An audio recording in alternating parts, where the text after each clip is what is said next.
रट्टा मारने से परीक्षा क्रैक नहीं होती। कॉन्सेप्ट क्लैरिटी और एग्जाम ट्रैप्स की समझ ही असली गेम चेंजर होती है। बिल्कुल। हमारा मिशन साफ है, रटना नहीं समझना है। बिल्कुल, चलिए शुरू करते हैं। तो सबसे पहले स्लाइड पर आते हैं। एक बहुत ही क्लासिक सिद्धांत है, प्रयास एवं त्रुटि का सिद्धांत, ट्रायल एंड एरर थ्योरी।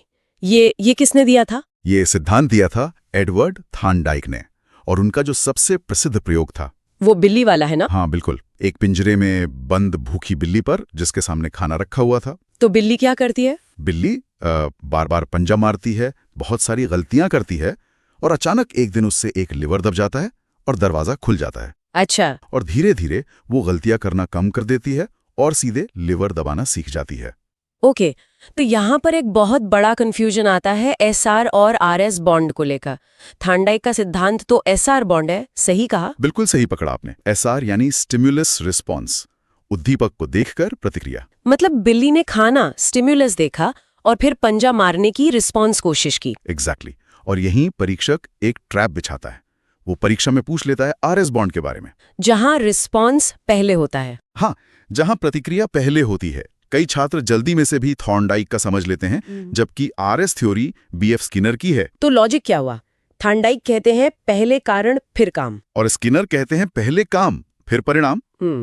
ये एक छोटा सा फर्क है लेकिन बहुत बहुत महत्वपूर्ण है। मतलब थॉर्नडाइक की बिल्ली को बस याद रखें, बिल्ली ने खाना देखा फिर पंजा मारा। चलिए अब एक बिल्कुल अलग तरह के सीखने के सिद्धांत पर चलते हैं, जहां पंजा मारने जैसा कोई ट्रायल एंड एरर नहीं है, बल्कि कह सकते हैं दिमाग में अचानक बत्ती जलती है। आप बात कर रही हैं अंतर्दृष्टि या सूझ के सिद्धांत की। Insight theory. हाँ, ये किसने दिया था? ये सिद्धांत दिया था कोहलर ने, जो एक गेस्टाल्टवादी मनोवैज्ञानिक थे। गेस्टाल्ट का मतलब ही होता है समग्र रूप या पूरी तस्वीर। और इनका प्रयोग एक वनमानुष पर था, जिसका नाम भी अक्सर पूछ लिया जाता है। हाँ, उसका नाम था सुल्तान। कोहलर ने सुल्तान को एक कमरे में बंद किया और छत से केले लटका दिए जो उसकी पहुंच से बाहर थे।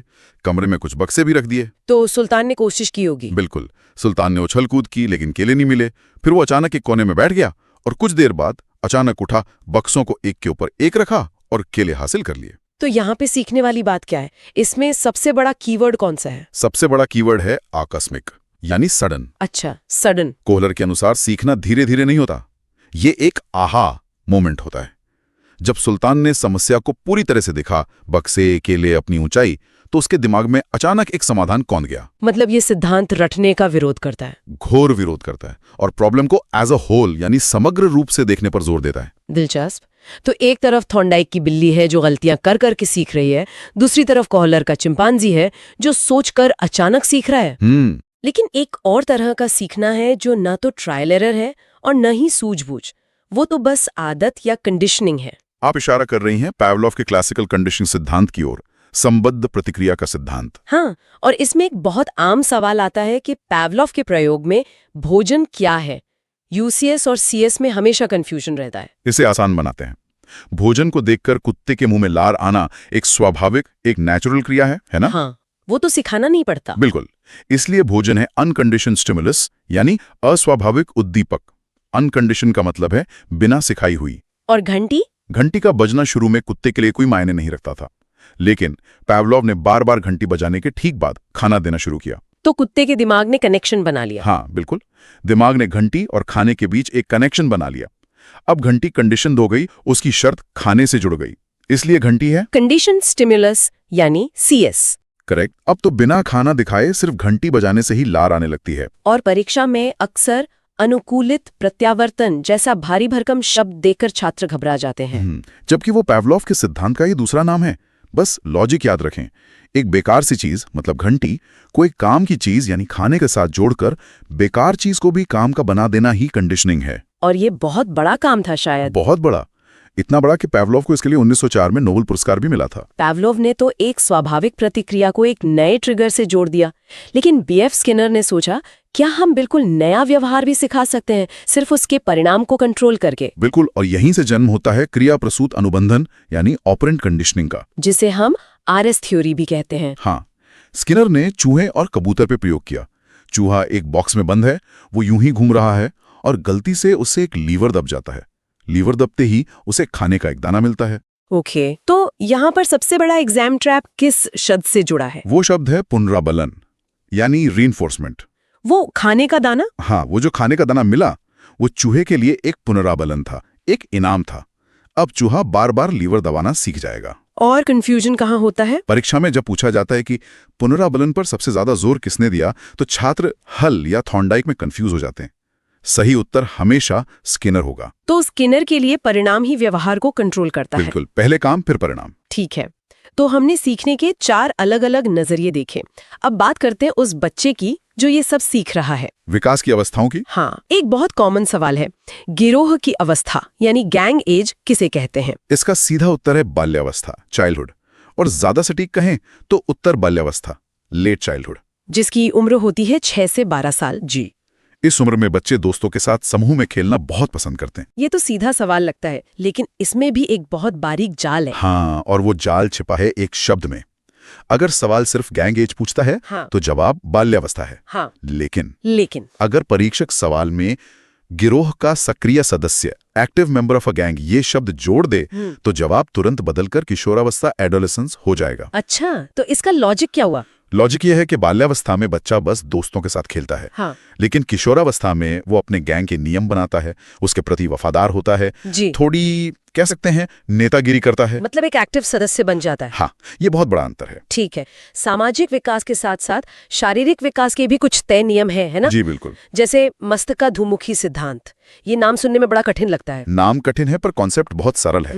मस्तिष्काधुमुखी यानी मस्तक से नीचे की ओर, सेफेलोकॉर्डल। तो ये सिद्धांत क्या कहता है? ये सिद्धांत कहता है कि विकास हमेशा सिर से शुरू होकर पैर की तरफ जाता है, हेड टू टो। इसका कोई उदाहरण? सबसे अच्छा उदाहरण है कि नवजात शिशु पहले अपनी गर्दन पर नियंत्रण हासिल करता है और चलना तो बहुत बाद में सीखता है। और इसी से मिलता जुलता एक और सिद्धांत है जो हमेशा कंफ्यूज करता है। वो है निकट दूर सिद्धांत, यानी प्रॉक्सिमोडिस्टल। प्रॉक्सिमोडिस्टल ये कहता है कि विकास शरीर के केंद्र से शुरू होकर बाहर की ओर फैलता है, सेंटर टू पेरिफेरी। इसे कैसे याद रखें? इसे ऐसे सोचें जैसे एक पेड़ होता है, पहले तना यानी रीढ़ की हड्डी मजबूत होता है, फिर शाखाएं यानी बाजुएं विकसित होती हैं, और आखिर में पत्ते यानी उंगलियां काम करना शुरू करती हैं। अच्छा, मतलब बच्चा किसी चीज को पकड़ने के लिए पहले पूरे हाथ का इस्तेमाल करता है और बाद में उंगलियों का? बिल्कुल। ये पेड़ वाली एनालॉजी बहुत अच्छी है। अब आते हैं एक ऐसे फॉर्मूले पर जो लगभग हर परीक्षा में आता है, बुद्धि लब्धि यानी आईक्यू का सूत्र। आईक्यू का सूत्र है मानसिक आयु यानी मेंटल एज को वास्तविक आयु क्रोनोलॉजिकल एज से भाग दें और 100 से गुणा करें। तो IQ = MA/CA multiplied by 100। यहाँ सबसे आम गलतियां क्या होती हैं? 2 बड़ी गलतियां होती हैं। पहली, छात्र 100 से गुणा करना भूल जाते हैं। और दूसरी, वो MA और CA को उल्टा कर देते हैं।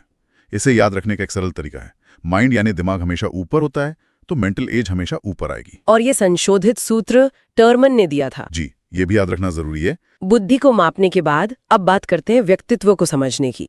अंतर्मुखी, इंट्रोवर्ट और बहिर्मुखी, एक्सट्रोवर्ट, ये वर्गीकरण किसने किया था? ये बहुत प्रसिद्ध वर्गीकरण कार्ल युंग ने किया था। अंतर्मुखी वो जो अकेले रहना पसंद करते हैं, हाँ, अपनी ही दुनिया में खोए रहते हैं। और बहिर्मुखी वो जो सामाजिक होते हैं, लोगों से मिलना जुलना पसंद करते हैं। लेकिन क्या दुनिया सिर्फ इन 2 तरह के लोगों में बटी है? ज्यादातर लोग तो कहीं बीच में होते हैं। बिल्कुल। और युंग ने भी एक तीसरा प्रकार बताया था जिसे कहते हैं उभयमुखी, एम्बिवर्ट। ये वो लोग हैं जो जरूरत पड़ने पर सामाजिक भी हो सकते हैं और अकेले में भी सहज रहते हैं। और यही एक ट्रैप है ना? हाँ, एक और मनोवैज्ञानिक हैं क्रेचमर, उन्होंने भी व्यक्तित्व का वर्गीकरण किया था। छात्रों को दोनों में कंफ्यूजन हो जाता है। तो दोनों में मुख्य अंतर क्या है? अंतर उनके आधार का है। क्रेचमर का वर्गीकरण शरीर की बनावट पर आधारित है, मोटा, पतला, एथलेटिक, जबकि युंग का वर्गीकरण मनोवैज्ञानिक गुणों पर आधारित है। अच्छा, तो एक शरीर देख रहा है, दूसरा मन। बिल्कुल। मन की बात चली है तो एक और टेस्ट है TAT। इसका पूरा नाम है थीमेटिक अपरसेप्शन टेस्ट। इसका निर्माण किसने किया था? इसका निर्माण मॉर्गन और मुर्रे ने किया था। ये व्यक्तित्व को मापने की एक प्रक्षेपी विधि मतलब प्रोजेक्टिव टेक्निक है। इसमें होता क्या है? इसमें लोगों को कुछ अस्पष्ट चित्र दिखाए जाते हैं और कहा जाता है कि इन पर एक कहानी बनाओ। माना जाता है कि कहानी के जरिए व्यक्ति अपने दबे हुए विचार और भावनाएं बाहर निकाल देता है। इसके कार्ड्स की संख्या को लेकर भी सवाल बनते हैं। हाँ, इसमें कुल 31 कार्ड होते हैं, 30 पर चित्र बने होते हैं और 1 कार्ड सादा होता है। और इसका एग्जाम ट्रैप? एक बहुत बड़ा ट्रैप यहाँ ये है कि TAT बड़ों के लिए है, बच्चों के लिए एक अलग टेस्ट है जिसे CAT कहते हैं, चिल्ड्रंस अपरसेप्शन टेस्ट, जिसे लियोपोल्ड बेलेक ने बनाया था। तो परीक्षा में ध्यान देना है कि TAT पूछा है या CAT। बिल्कुल। चलिए अब कुछ टीचिंग टेक्निक्स पर आते हैं। मानसिक उद्वेलन यानी ब्रेनस्टॉर्मिंग का इस्तेमाल किस चीज को सुधारने के लिए होता है? इसका सही जवाब है सृजनात्मकता, यानी क्रिएटिविटी को सुधारने के लिए। ब्रेनस्टॉर्मिंग का मतलब बुद्धि बढ़ाना नहीं है, जैसा कि नाम से लगता है। हाँ, ये माना जाता है कि जितने ज्यादा विचार होंगे उनमें से कुछ बेहतरीन विचारों के निकलने की संभावना उतनी ही बढ़ जाएगी। ये तकनीक ऑसबॉर्न ने दी थी और इसका सीधा संबंध अपसारी चिंतन यानी डाइवर्जेंट थिंकिंग से है। डाइवर्जेंट थिंकिंग, जहां आप एक समस्या के कई अलग अलग समाधान सोचते हैं। जी, ये तो छात्रों के लिए हुई। अब शिक्षकों के प्रशिक्षण से जुड़ा एक सवाल, सूक्ष्म शिक्षण यानी माइक्रो टीचिंग के भारतीय प्रतिमान में कुल कितना समय लगता है? यहाँ अक्सर छात्र 45 मिनट के ऑप्शन पर टिक लगा देते हैं, जो गलत है। तो सही जवाब क्या है? भारतीय प्रतिमान के अनुसार कुल समय 36 मिनट होता है। क्या आप इसका ब्रेकडाउन बता सकते हैं, क्योंकि वो स्टेप्स ही कंफ्यूज करते हैं। जरूर।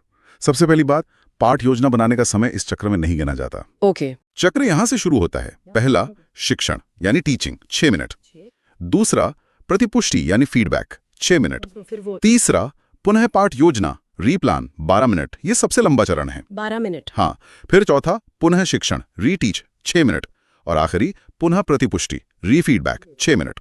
तो 6 + 6 + 12 + 6 + 6, ये हो गए 36 मिनट। जी, ये एक तरह से शिक्षकों के लिए फ्लाइट सिमुलेटर जैसा है, जहां वो असली क्लास में जाने से पहले प्रैक्टिस करते हैं। ये ब्रेकडाउन बहुत काम का है। अब एक बहुत ही संवेदनशील और महत्वपूर्ण विषय पर आते हैं, समावेशी शिक्षा, इंक्लूसिव एजुकेशन। इसका मुख्य उद्देश्य क्या है? इसका मुख्य उद्देश्य है कि हर तरह के बच्चे को, चाहे वो शारीरिक या मानसिक रूप से अक्षम हो, प्रतिभाशाली हो या किसी भी सामाजिक आर्थिक पृष्ठभूमि से हो, सभी को एक ही सामान्य स्कूल की एक ही कक्षा में एक साथ पढ़ाना। यहाँ 2 शब्द बहुत कंफ्यूज करते हैं, एकीकृत, इंटीग्रेटेड, और समावेशी, इंक्लूसिव।